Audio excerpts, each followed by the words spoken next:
বিয়ের পরে কোথাও যাওয়ার হলে না অনেক তাড়াতাড়ি ঘুম থেকে উঠে সব কাজকর্ম সেরে তারপর বেরোতে হয়।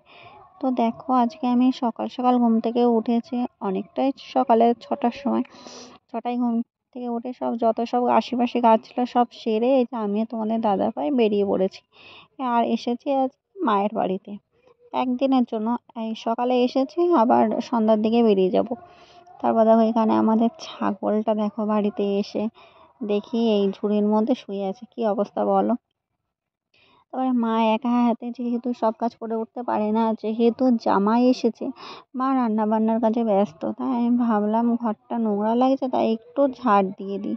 কিন্তু ঘর মোছার তো টাইম নেই, কারণ মাকে একটু রান্নাতেও হেল্প। তারপরে দুপুরবেলায় খাওয়া দাওয়া করতে যে বসে গেছি। আর আজকে মা করেছিল সর্ষে পটল ভাজা, মূলো দিয়ে, কাঁকড়া দিয়ে কলা পাতায় ভাজা। এটা আমি করেছিলাম, মূলো কাঁকড়ার কলা পাতায় ভাজা।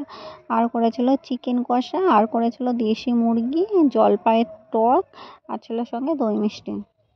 তো মা একা হাতেই সবটা করেছে আর ঘরটাও গুছিয়ে রেখেছে, শুধু আমি বাড়ি এসে একটু ওই মূলো আর কাঁকড়াটা করে দিয়েছিলাম। এর মাঝখানে তোমাদের সঙ্গে একটা কথা শেয়ার করি। আমি গেছি, গিয়ে দেখি বাবা কাঁকড়া কাটছে। এবার যেই দেখলো আমি এসেছি, কাঁকড়াটা রেখে বাবা যে কোথায় গেল আর খুঁজে পেলাম না। তারপর দেখি মাঠে গিয়ে কি যেন করছে।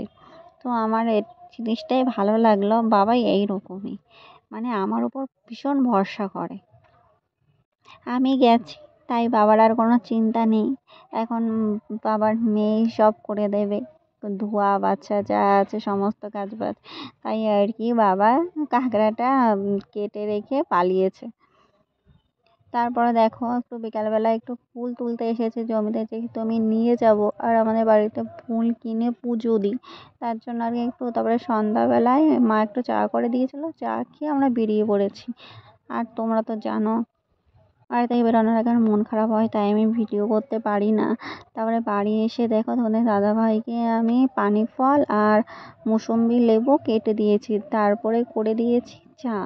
এর আগে কিন্তু অনেক কাজ, যেগুলো আমি চায়ের বাসন রেখে গেছিলাম, আরও কতগুলো বাসন ছিল, সেগুলো আমি বাড়ি এসে ধুয়েছি। তো কি আর করবো বলো, এটাই হলো সংসার। তারপরে বাড়ি এসে রাতে রান্না বান্না করছি। আজকে প্রথমে দেখো করছি ডিম ভাজা, ডিমের অমলেট যেটাকে বলে। তারপরে করেছি পটল ভাজা, যেহেতু রাতে একটু হালকা পাতলাই খাবো, ওই বাড়ি থেকে ভারী কিছু খেয়ে এসেছি। আর করেছি ডাল। তো এই ছিল রাতের খাবার দাবার। সত্যি বিয়ের পর না খুবই কষ্ট হয়, এই যাওয়ার আগে সব কাজ গুছিয়ে রেখে যাও, আবার বাড়ি এসে